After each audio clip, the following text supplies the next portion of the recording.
Good morning students. आज का हमारा टॉपिक है रेडियो एक्टिविटी। तो सबसे पहले हम चर्चा करते हैं रेडियो एक्टिविटी के इतिहास के बारे में। तो एक्स किरणों की खोज के बाद बेकेरेल कुछ विशिष्ट पदार्थों द्वारा प्रदर्शित प्रतिदीप्ति तथा एक्स किरणों के मध्य संबंध की खोज कर रहे थे। तो उन्होंने देखा कि पोटेशियम यूरेनिल सल्फेट के क्रिस्टल को काले कागज में लिपटी हुई फोटोग्राफिक प्लेट के ऊपर रखकर सूर्य के प्रकाश में रखा। तो फोटोग्राफिक प्लेट को विकसित करने पर प्लेट पर कुछ धब्बे पाए। तो बेकेरेल ने अनुमान लगाया कि फोटो प्लेट पर ये धब्बे सूर्य के प्रकाश में यूरेनियम लवण की प्रतिदीप्ति के कारण उत्पन्न हुए होंगे। तो संयोगवश इसी प्रयोग के मध्य मौसम खराब होने के कारण बेकेरेल प्रयोग को जारी रख पाने में असमर्थ हो गए। तो उन्होंने यूरेनियम लवण को काले पेपर में लिपटी फोटोग्राफिक प्लेट के ऊपर रखकर मेज की दराज में यानी कि अंधेरे में रख दिया। तो 3-4 दिन पश्चात एक जो है मंद प्रतिबिंब की उम्मीद में जब यह फोटोप्लेट विकसित की गई तो फोटोग्राफिक प्लेट पर काफ़ी चमकदार धब्बे मौजूद हुए। इसके पश्चात यूरेनियम के अन्य यौगिकों के साथ भी उन्होंने इस प्रयोग को दोहराया। तो सभी प्रयोगों में यूरेनियम यौगिकों का फोटोग्राफिक प्लेट पर ऐसा ही प्रभाव पाने पर बेकेरेल ने निष्कर्ष निकाला कि यूरेनियम लवण जो है निरंतर ऐसे विकिरण उत्सर्जित करता है जो फोटोग्राफिक प्लेट को प्रभावित करते हैं। तो इन विकिरणों को उन्होंने बेकेरेल विकिरणें कहा और ये विकिरणें यूरेनियम लवणों के रासायनिक संयोग की प्रकृति से अप्रभावित रहते हैं। तो इस प्रकार का आचरण व विकिरण एक अन्य तत्व थोरियम के लिए भी पाया जाता है। मैरी क्यूरी ने इन किरणों को रेडियो एक्टिव किरणें तथा यूरेनियम द्वारा विकिरण उत्सर्जन की इस घटना को रेडियो एक्टिविटी के नाम सुझाव दिए। बेकेरेल तथा मैरी क्यूरी ने पाया कि इनमें किरणों की भांति गैसों का आयनन करने की भी क्षमता होती है। तो जैसा कि हम जानते हैं कि नाभिकों में NP रेशो स्थायित्व रेखा से कम या अधिक होते हैं, वे अस्थायी होते हैं और ये अस्थायी नाभिक कुछ विकिरणों का उत्सर्जन करके स्थायी नाभिकों में परिवर्तित हो जाते हैं। ठीक है, अतः रेडियो एक्टिवता जो है की घटना उच्च परमाणु भार वाले तत्वों द्वारा प्रदर्शित की जाती है। इनके नाभिक अस्थायी होते हैं तथा किसी बाह्य प्रयत्न के बिना ही स्वतः ही टूटते रहते हैं और जब तक टूटते हैं जब तक कि स्थायी न्यूक्लियाइड का निर्माण नहीं कर लेते हैं। तो किन्हीं भी भौतिक परिस्थितियों द्वारा इस प्रक्रम को न तो आरंभ किया जा सकता है और न ही रोका जा सकता है, न ही इसे त्वरित किया जा सकता है, न ही धीमा किया जा सकता है। अर्थात हम कहेंगे कि ये एक स्पॉन्टेनियस प्रोसेस है। इस प्रकार परमाणुीय नाभिकों का स्वतः प्रवर्तित अपघटन ही रेडियो एक्टिविटी है। ठीक है, रेडियो एक्टिव पदार्थों से निकलने वाले विकिरण की प्रकृति। रदरफोर्ड ने 1899 में यूरेनियम से निकलने वाले विकिरण की प्रकृति का अध्ययन किया तथा निष्कर्ष निकाला कि ये विकिरण 2 प्रकार की किरणों से मिलकर बने हुए होते हैं। इन किरणों को उन्होंने अल्फा किरण और बीटा किरणों का नाम दिया। क्यूरी ने 1900 में इन किरणों पर चुंबकीय क्षेत्र के प्रभाव से निष्कर्ष निकाला कि चुंबकीय क्षेत्र में बीटा किरणें अल्फा किरणों की तुलना में अधिक विचलित होती है। बेकेरेल ने 1900 में बीटा किरणों का E/m तथा आवेश ज्ञात किया जो कि इलेक्ट्रॉन के बराबर था। अतः बीटा किरणें वास्तव में बीटा कणों की बनी होती है जो कि इलेक्ट्रॉनों के समान है। रदरफोर्ड ने 1903 में प्रबल चुंबकीय क्षेत्र का प्रयोग करके बताया कि अल्फा किरणें बीटा किरणों के विपरीत दिशा में विचलित होती है। अतः इन किरणों पर बीटा किरणों के विपरीत अर्थात धनावेश पाया जाता है। ठीक है, यानी कि 1906 में रदरफोर्ड ने अल्फा किरणों का E/m ज्ञात करके निष्कर्ष निकाला कि अल्फा किरणें हीलियम के ऐसे परमाणुओं की बनी हुई होती है जिन पर 2 इकाई धनावेश होता है। दूसरे शब्दों में हम कह सकते हैं कि अल्फा कण हीलियम के द्विआवेशित धनायन है। ठीक है, अब 1900 में विलार्ड ने रेडियो एक्टिवता विकिरणों में एक तीसरे प्रकार के विकिरण जो कि चुंबकीय क्षेत्र से प्रभावित नहीं होते हैं का पता लगाया और इन किरणों को गामा किरणों का नाम दिया गया और इनका पेनिट्रेशन पावर जो है वो मैक्सिमम होता है, इसलिए इन्हें अपन कठोर किरणें भी कहते हैं। ठीक है, इस प्रकार से रेडियो एक्टिव पदार्थों से निकलने वाले विकिरण 3 प्रकार की किरणों अल्फा किरणों, बीटा किरणों और गामा किरणों से मिलकर बने हुए होते हैं। विद्युत और चुंबकीय क्षेत्र के प्रभाव में इनके विचलन के आधार पर इन किरणों को चित्र 4 के अनुसार प्रदर्शित किया जा सकता है। तो उपयुक्त चित्र में लेड का एक पात्र दिखाया गया है। ठीक है, जिसमें रेडियोएक्टिव पदार्थ रखा है। इससे निकलने वाला विकिरण विद्युत चुंबकीय क्षेत्र से होता हुआ एक फोटोग्राफिक प्लेट से टकराता है। धनावेश की ओर झुकने वाले किरणों को हम बीटा किरणें, क्योंकि बीटा किरणें ऋणावेशित है इसलिए ये धनावेश की ओर झुकती है। ऋणावेश की ओर झुकने वाले अल्फा किरणें, क्योंकि अल्फा किरणें धनावेशित होती है।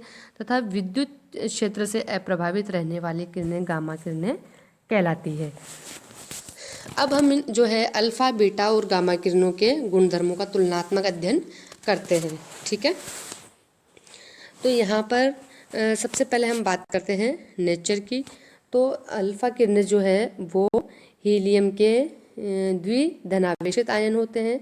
बीटा किरणें जो है वो ऋणावेशित होती है, इनका नेचर इलेक्ट्रॉन की भांति होता है। और गामा किरणें जो है वो विद्युत चुंबकीय तरंगों अर्थात ऊर्जा की किरणें कहलाती है। फिर है इनका वेग। तो अल्फा किरणों का वेग जो है वो आपके यहाँ पर सबसे कम है, 14,500 से 23,000 किलोमीटर पर सेकंड इनका वेग होता है। बीटा किरणों का वेग उनसे ज़्यादा और गामा किरणों का वेग जो है वो सूर्य के प्रकाश के बराबर यानी कि 3 × 10⁸ मीटर पर सेकंड है। फिर है आपके यहाँ पे मास। तो अल्फा किरणों का मास जो है वो 4 AMU यानी कि आपके 6.67 × 10⁻24 ग्राम। बीटा किरणों का वेग जो है वो अल्फा किरणों से ज़्यादा था। इसका मतलब क्या हुआ कि जो है ये लाइट वेट है अल्फा किरणों की तुलना में। तो इनका मास है 9.11 × 10⁻27 ग्राम और गामा किरणों का मास 0 होता है। ठीक है, अब है ऊर्जा।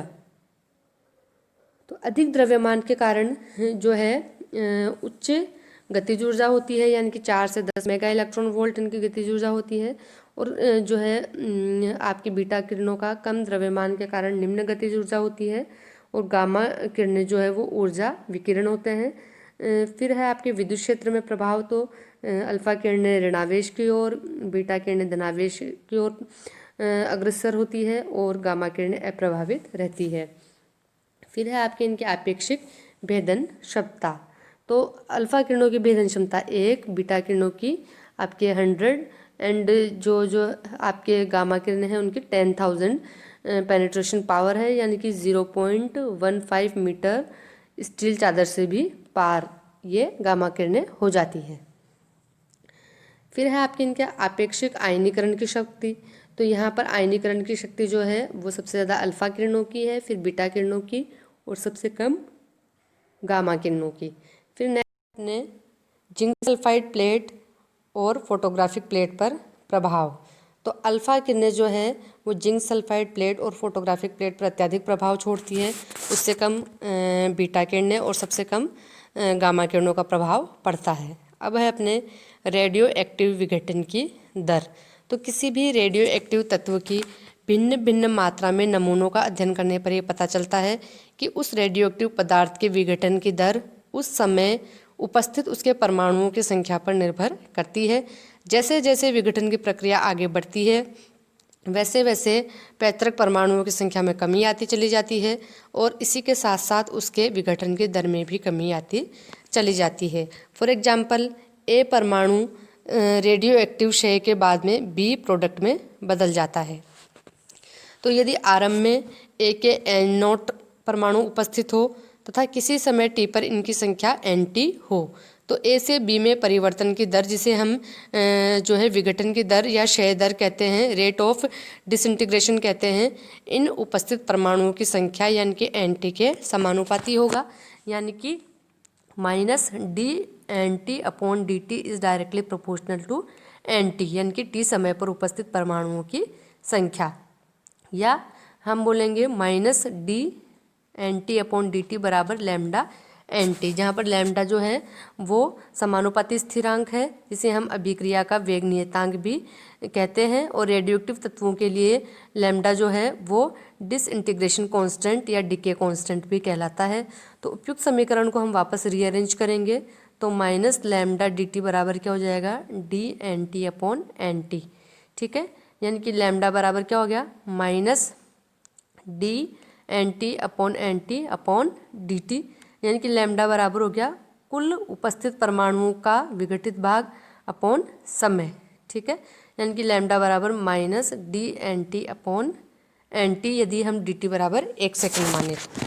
यानी कि किसी क्षण पर कुल उपस्थित परमाणुओं का वह भाग जो प्रति सेकंड विघटित होता है उसे विघटन स्थिरांक या क्षय स्थिरांक कहते हैं, ठीक है।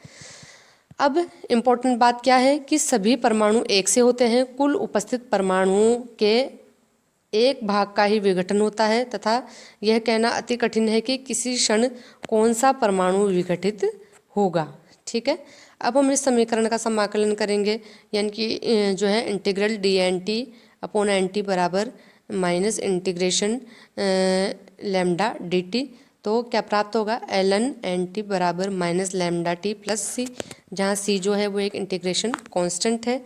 तो अभिक्रिया के आरंभ में जब T बराबर 0 है तो NT बराबर क्या हो जाएगा, N0, यानी कि C बराबर क्या हो जाएगा, ln N0।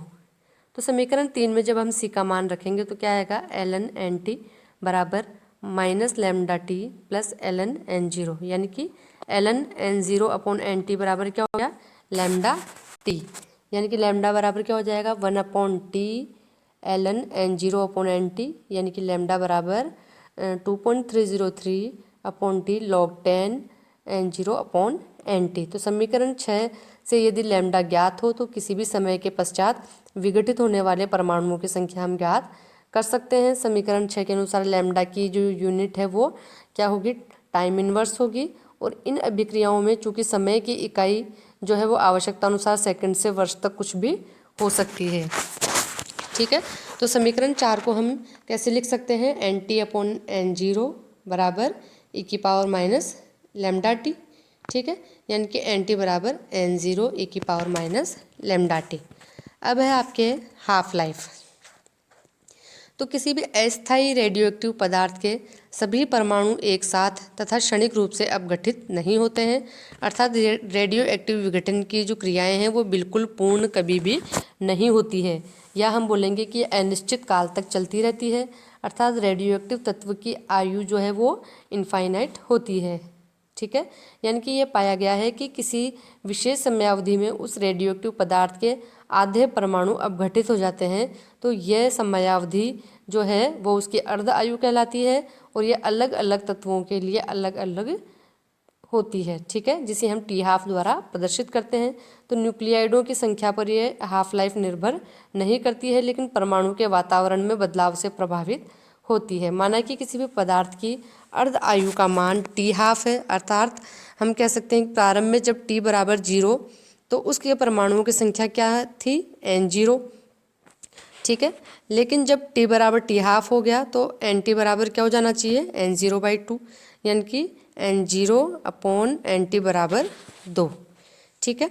यानी कि N0 अपॉन NT का मान जब हम समीकरण 6 में रखेंगे तो लैम्डा बराबर क्या हो जाएगा, 2.303 upon T½ log N0 upon N0/2, यानी कि लैम्डा बराबर 2.303 अपॉन T½ log 2, यानी कि T½ बराबर क्या आ गया आपके 2.303 गुणा log 2 का मान कितना होता है 0.3010, वो रखेंगे अपॉन लैम्डा, यानी कि T½ बराबर 0.693 अपॉन लैम्डा। यानी कि लैम्डा जो विघटन स्थिरांक है, अतः T½ भी एक स्थिरांक ही होगा जिसे पदार्थ की हाफ लाइफ कहते हैं। तो इस प्रकार किसी भी पदार्थ की मूल मात्रा के आधे भाग के विघटन में जितना समय लगता है वह उसकी अर्ध आयु कहलाती है, ठीक है। तो इसका क्या मतलब हुआ कि किसी रेडियोएक्टिव समस्थानिक न्यूक्लियाइडों की संख्या अर्ध आयु के जितने समय के पश्चात प्रारंभिक संख्या की क्या रह जाएगी, आधी रह जाएगी, ठीक है। फॉर एग्जाम्पल किसी क्षण यदि 94 Pu241 न्यूक्लियाइडों जिनकी अर्ध आयु 13 साल है की संख्या 800 है, तो ये 13 साल पश्चात संख्या कितनी रह जाएगी न्यूक्लियाइड की, 400 रह जाएगी, और अगले 13 साल बाद में संख्या कितनी रह जाएगी, 200 रह जाएगी, ठीक है। फिर अगले 13 साल बाद में संख्या 100 रह जाएगी, फिर 50 रह जाएगी, ठीक, फिर 25 रह जाएगी। तो सामान्य रूप से यह कहा जा सकता है कि अर्ध आयु के n अंतरालों पश्चात न्यूक्लियाइडों की संख्या NT निम्न प्रकार से हम प्राप्त कर सकते हैं, यानी कि NT बराबर N0 ब्रैकेट में 1/2 की पावर n, जहाँ एंटी का मान जो है वो अति न्यून हो सकता है, परंतु ये शून्य कभी भी नहीं होगा, क्योंकि रेडियो एक्टिव विघटन की प्रक्रियाएं कभी भी पूर्ण नहीं होती है, अनंत समय तक ये चलती रहती है। इसलिए एंटी का मान न्यून हो सकता है लेकिन शून्य नहीं। ठीक है, यानी कि रेडियो एक्टिव पदार्थ का पूर्ण रूप से कभी भी विघटन नहीं होता है। तो विभिन्न रेडियो एक्टिव तत्वों की अर्ध आयु जो है वो अलग अलग होती है। तो किसी तत्व की अर्ध आयु उसकी करैक्टरिस्टिक प्रॉपर्टी है, इस पर उसके फिजिकल स्टेट, टेम्परेचर, प्रेशर या फिर किसी भी केमिकल स्टेट का कोई प्रभाव नहीं पड़ता है। तत्वों के अर्ध आयु में अत्यधिक डाइवर्सिटी पाई जाती है। फॉर एग्जाम्पल, जहाँ एक और 8214 की हाफ लाइफ 10⁻⁻6 सेकेंड होती है, वहीं दूसरी ओर टाइटेनियम 232 की हाफ लाइफ जो है 10⁻10 वर्ष होती है। ठीक है, अब है आपके यूनिट ऑफ रेडियो एक्टिविटी। तो 1 ग्राम जो रेडियम 226 की एक्टिविटी को रेडियो एक्टिविटी की इकाई माना जाता है और इसे हम क्यूरी कहते हैं। ठीक है।